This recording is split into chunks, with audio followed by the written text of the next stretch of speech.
មានបងហែទឹក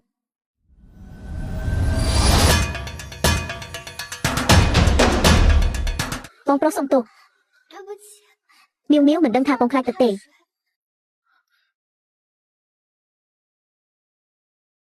ខ្ញុំមិនអីទេអ្នក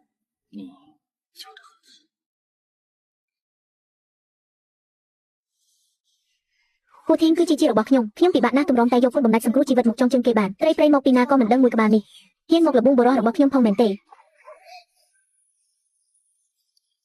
បងប្រុសធីងអូនឮថាបងហត់នឿយណាស់ក្នុងពេលថ្មីនេះអូនក៏ខំសើសុំយកមកឲ្យបងដាក់នៅទីនោះចុះបន្តិចទៀតខ្ញុំនឹងញ៉ាំមីវមីវចង់ញ៉ាំសម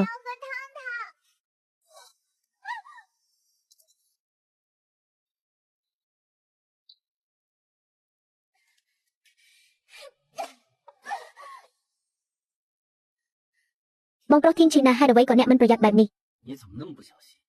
សូម្បីតែដាក៏ដាមិនត្រង់ដែរមែនទេគឺគាត់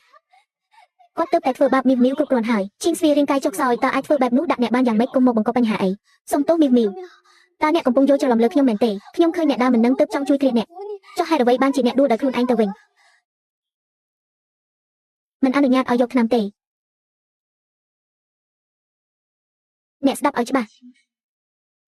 បងប្រុសធានគឺជារបស់ខ្ញុំគឺជាគ្រាប់ពូឆ្នាំដែលត្រៀមខ្លួនឲ្យគេបូមឈាមគ្រប់ពេលសូម្បីតែម្នាក់ក៏អ្នកមិនអាចដណ្ដើមពីខ្ញុំបានដែរអ្នកប្រុសវ័យក្មេងលោកមើលនេះទៅអ្នកនាងសិននាងមានចិត្តណាធ្វើបែបនេះ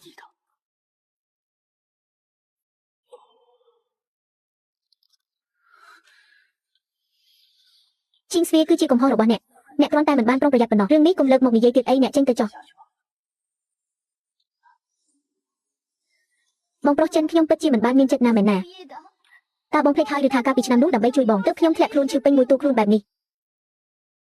ខ្ញុំដឹងហើយគុណស្ររបស់អ្នកចំពោះខ្ញុំនឹងមិនបំភ្លេចឡើយអ្នកត្រឡប់ទៅសម្រាប់សិនទៅ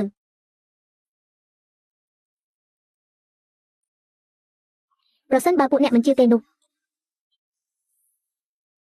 តើបងប្រុសឈីងពិតជាចាត់ទុកមីវមីវត្រឹមតែជាថ្នាំសម្រាប់ផឹកមែនទេស្អីគេទៅថ្ងៃមុខបើមានអ្នកណាហ៊ានមកធ្វើបាបអ្នកត្រូវតែខំបត់ទៅវិញខ្ញុំត្រឡប់មកវិញហើយបងប្រុសធំដែលធ្លាប់តែមិនខ្វល់ពីរឿងស្នេហារបស់ខ្ញុំហេតុអ្វីបានជាទៅស្រឡាញ់ត្រីមួយក្បាលបែបនេះចាំខ្ញុំបង្អាប់ពួកគេបន្តិចមើល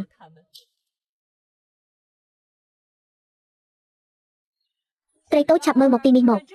មើលចុះតើនេះជាអ្វីត្រីក្រៀមតូចឈ្ងុយឆ្ងាញ់ណាស់ណាចង់ញ៉ាំដែរទេចង់ញ៉ាំមីវចង់ញ៉ាំ